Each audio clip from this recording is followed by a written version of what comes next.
안녕하십니까. 미국과 EU, 유럽연합이 나발리 독살 배후인 푸틴 최측근들에게 제재를 가하기 시작했습니다. 신문 헤드라인에는 EU 나발리 독살 배후 푸틴 최측근 돈줄 묶었다, 이렇게 보도를 했군요. 미국은 화학무기로 심각한 결과를 초래했고, 그래서 러시아 고위급 7명, 기관 5곳을 제재한다. 그리고 EU도 여기에 따라서 검찰총장 4명 자산 동결, 러시아 측에서는 불장난하지 말라, 이렇게 그 보복을 요구했다는 그런 기사가 떴습니다.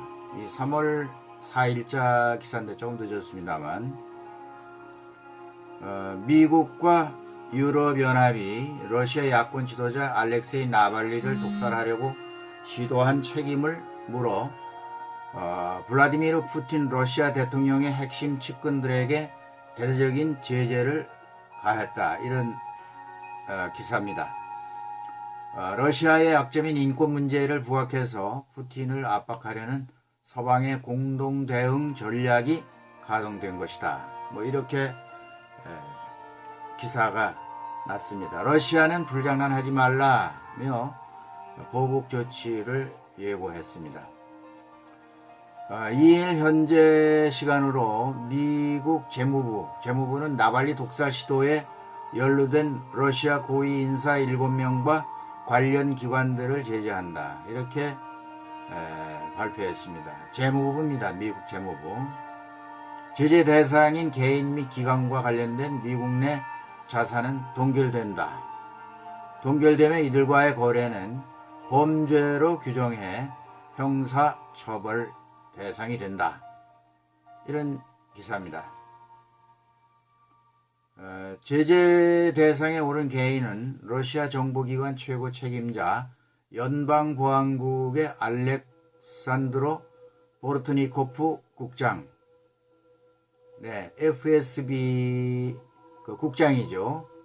이름은 알렉산드로 보르트니코프, 이렇게 이제 되어 있는데, 러시아의 과거 소련 시절에 비밀 경찰이라고 보통 얘기하는 KGB의 후신입니다. FSB는요. 그 다음에 이제 검찰총장 이고리 그라스노프 검찰총장 제재 대상입니다. 세 번째로 안드레이 야린 크레므린 정책실장, 크레므린 정책실장, 크레므린의 가장 핵심, 푸틴의 핵심 인물이겠죠. 그 다음에 알렉산드르 칼라시니코프 연방교정국 최고 책임자, 연방교정국 최고 책임자, 그리고 세르게이 키리엔코 크레므린 행정실 제1부실장. 이것은 서방이나 미국에서 다 분석해서 어디서 이런 모의가 이루어져 가지고 이러한 테러가 이루어졌는가 하는 것을 확실히 알고 있다는 것을 보여주는 거죠. 그 다음에 국방부 차관 2명, 이렇게 해서 전부 7명을 제재 대상에 올렸습니다. 이 사람들은 이제 서로 간에 이제 서방 국가의 사람들과 어떤 교류를 한다든가 이런 거 할 수가 없는 거죠. 또 외부의 재산은 다 동결이 되는 겁니다. 이들은 모두 푸틴의 수족이다. 특히 야린 정책실장과 키리엔코프 부실장은 나발리를 제거하려는 계획에 가장 깊숙이 개입한 주동자로 지목하고 있다. 어떤 사람입니까? 크레므린 정책실장, 아까 말씀드렸던 이 사람이 이제 주동자라는 얘기죠. 기관 대상에는 FSB 정보기관 2곳, 정보 담당 기관 2곳하고 국립유기화학기술연구소. 그러니까 여기서 이제 독극물 같은 거 만드는 주동적인 역할을 한 기관이겠죠. 그 다음에 과학기술연구기관 3곳. 그러니까 독극물, 다시 말해서 이제 군사적으로 이 화학 무기를 제조하는 그런 임무를 맡은 기관이다 이렇게 보면 되겠습니다. 예, 알렉세이 나발리가 그 중독됐던 그 독극물은 이제 노비촉이라고 하는 그런 무서운 독극물이죠. 미국의 제재는 재무부 외에도 국무부, 상무부가 참가해 다각도로 러시아를 옥죄고 있습니다. 국무부는 러시아를 방위 물품 수출 거부 대상국으로 지정했고, 러시아와의 관계에서 방위 물품 수출 거부, 그 다음에 상무부는 대량살상 무기와 화학 무기를 지원하는 러시아 기업 14곳을 무역 제재 대상에 올렸습니다. 14개의 러시아 기업이 묶인 겁니다. 이 기업은 다른 러시아 외부의 어떠한 나라의 기업과는 교류를 할 수가 없습니다. 토니 블링컨 미 국무부 장관은 성명을 내고 미국 정부는 러시아의 화학무기 사용과 인권 침해가 심각한 결과를 초래한다는 분명한 신호를 보내기 위한 권한을 행사했다. 이렇게 선언했습니다. 자유주의 국가에서는 있을 수도 없는 그런 일이죠. 독극물로 사람을 죽인다든가 감히 있을 수도 없는 그런 일이 러시아에서는 버젓이 일어나고 있으니까 우리는 이런 인권 문제를 중시하지 않을 수 없다. 그래서 나발리 인권에 대해서 강력한 제재를 가합니다. 미국의 이번 동시다발적 제재는 조 바이든 대통령 취임 후 러시아를 향해 취한 첫 번째 조치다. 나발리 독살 시도에 침묵하고 푸틴에게 유화적 태도를 취한 도널드 트럼프 대통령과 달리 러시아에 대한 강경한 기조로 전환을 하겠다. 러시아에 대해서는 강경한 기조를 앞으로 기조가 러시아에 대한 기조다. 이런 의사를 이제 공식적으로 선언한 것이라 이렇게 볼 수 있습니다. 독일 공영방송 도이체벨레는 미 국무부 관리를 인용해 미국이 러시아에 대해서 취할 수 있는 가능한 한 몇 가지 조치 중 첫 번째 단계가 나왔다. 이렇게 이제 분석을 했는데 트럼프 시절에는 러시아에 대해서 조금 유화적인 그런 면이 이제 있었죠. 러시아로부터 석유도 수입해야 되고 가스 문제로 또 유럽과는 또 상당한 그 냉랭한 기류가 있었습니다만 이번에는 EU와 미국이 서로 공조하는 그런 모습을 이제 보여주고 있습니다. 나발리로 인해서 그런 일이 두 진영 간에 같은 진영 안에서도 이러한 어떤 변화를 보여주고 있는 것이다. 유럽연합도 이날 미국이 제재하기로 결정한 그라스노프 검찰총장, EU는 EU대로 따로 이제 또 제재를 합니다. 칼리시니코프 연방교정국 최고 책임자, 그 다음에 알렉산드르 바스트리킨 연방수사위원회 위원장, 수사위원회, 이건 약간 미국에는 없었죠.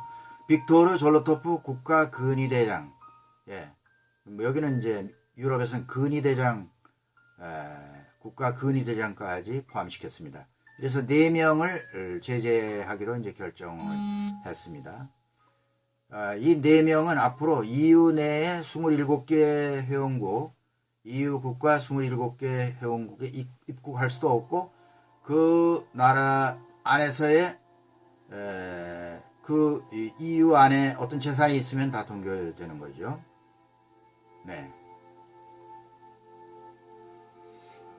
미국과 EU가 같은 날 러시아 제재를 발표한 것은 양측이 긴밀하게 대화하며 서방이 러시아를 고립시킬 힘이 있다는 것을 보여준 것으로 평가된다.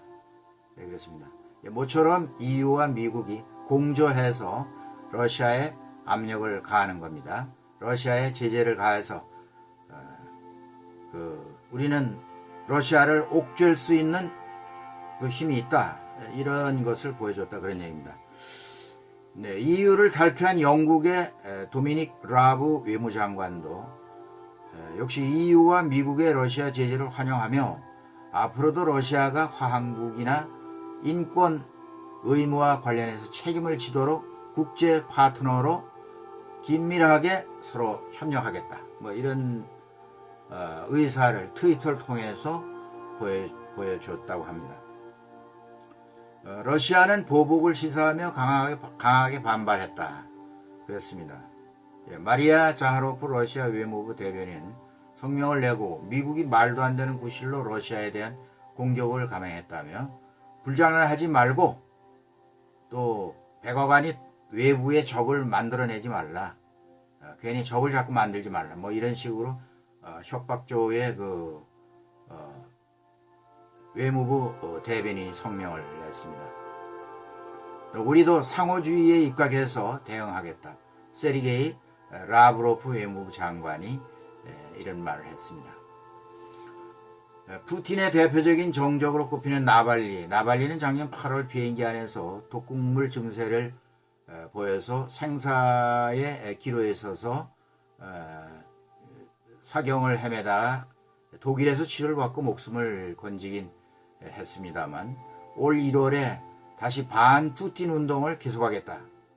돌아가겠다. 이러면서 모스크바로 돌아갔죠.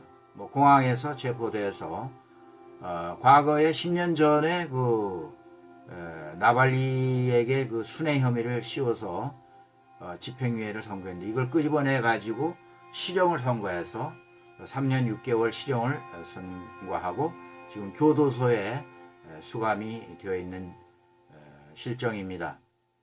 이번에 그 유럽과 미국의 조치가 과연 나발리를 석방할 수 있느냐? 석방은 못해도 나발리에게 어떤 그 러시아 당국이 배려를 할 것이 아닌가? 뭐 이렇게 볼 수 있습니다. 러시아로서도 미국이나 그 유럽에 각을 질 필요가 없는 거죠. 또 유럽이나 미국도 너무 세게 나갈 수가 없습니다. 왜냐하면은 러시아가 그 돌발적으로 군사 행동을 할 가능성도 있고 지난번에 그 우크라이나의 크림반도를 갖다가 무력으로 점령한 것처럼 지금 야곱야곱 점령해 들어오는 거죠. 러시아 연합을 만들겠다고 해서 제1 타겟가 지금 벨라루스입니다. 벨라루스의 지금 그 시위 사태가 이제 계속돼 가고 있습니다만 러시아와 비슷하게 민주화 운동이 일어나고 있습니다. 러시아는 이 나발리라고 하는 인물이 과연 러시아의 민주화의 그 불씨를 살릴 수 있을런지 의문이고 이번 이러한 제재가 러시아가 어떻게 나올는지 러시아 반응에 대해서 상당히 주목된다 이렇게 볼 수가 있겠습니다. 네, 감사합니다. 오늘은 여기까지 말씀을 드리겠습니다. 김종구 지스타